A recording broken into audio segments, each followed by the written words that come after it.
Ketua Dewan Pimpinan Pusat Partai Demokrasi Indonesia Perjuangan Puan Maharani memastikan kepala daerah dari partainya yang absen retret akan ikut pada pembekalan gelombang kedua. Sejumlah kepala daerah belum ikut retret pertama termasuk dari Provinsi Bali.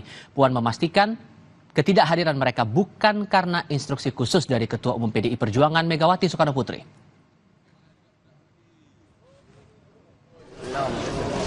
Memang ada arahan khusus dari Bu Mega atau seperti apa? Nggak ada.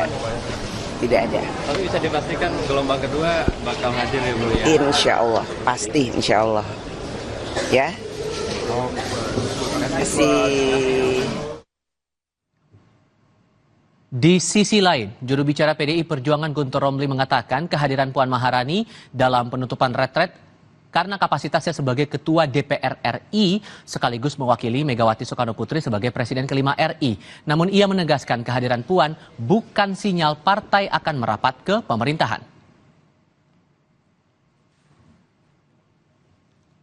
Kami tegaskan bahwa sampai saat ini posisi PDI Perjuangan berada di luar pemerintahan.